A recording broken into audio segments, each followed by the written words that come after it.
बिस्मिल्लाहिर्रहमानिर्रहीम class 3 subject math topic division को तकसीम कर बगराम गोडनुक पार्ट 35 डिवाइड बाय 5 यह 5 रपये 5 नफर मज दिन बगरित अम खुद जरूरी अस मल्टिप्लिकेशन पता आसनी अगर मल्टिप्लिकेशन पता आस कह त्रो 5 डॉट अकिस लाइन मज गो 5 1 इज 5 इथे कन बेकिस मज बे 5 बेकिस मज बे 5 बेकिस मज बे 5 बेकिस मज बे 5 बेकिस मज अस गंजरावन गसन इन 35 अस त्रो एकी 1 2 3 4 5 6 7 8 9 10 11 12 13 14 16 17 18 19 20 21 22 23 24 25 27 28 29 30 31 32 33 34 35 आ 35 पत्त गंजरावन कच लाइन त्राय 1 2 3 4 6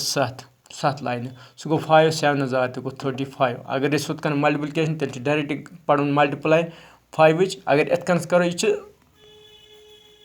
समझाने खतर मगर बेहतर अत मल्टिप्लिकेशन जरूरी गई मल्टिप्लिकेशन याद इथे कन 51 5 ग्रेटर देन 3 त्रो इथे कन 3 अक्स लाइन मज गो 3 1 इज 3 त्रो बेकिस लाइन मज 3 हम 6 समा 6 योर 5 तो मतलब गो ये रोज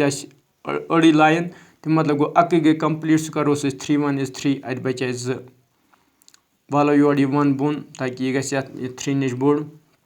यम बने 21 तो पत् त्रो बे अके गंजराव बे 1 2 3 4 5 6 7 8 9 10 11 12 13 14 15 16 17 18 19 20 21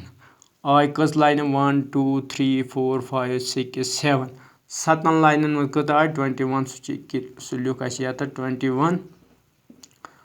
1 1 रुपये ये खर्चो अत रूद ना कह 2 रुपये दोनों खर्चा अत रूद ना कह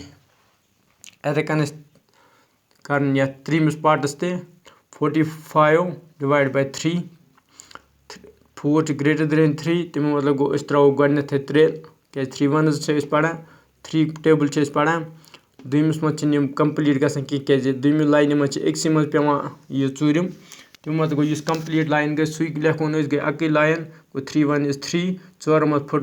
3 दून या 4 मज खर्चा 3 रुपये अत बचे रुपये कम 3 नश वालो यह 5 बोन यह बने 15 ताकि यह गई नश बोड़ डिवाइजर नश तो त्रो बे इथे कन डाट कचन लाइन मज 15 1 2 3 4 5 6 8 9 10 11 12 13 14 15 आव अस ये कच लाइन आय 1 2 3 4 5 गो 15 आय यह 5 लेखो ये यम लाइन आय ये लेखो 15 अत 5 5 गो 5 minus 5 तत रूद 0 1 minus 1 तत रूद 0 तम बदल यह क्रॉस त्रावान बन कन मज भाग अत वन डिविडेंट साइडस यम तकसीम कर डिवाइजर योर कन यह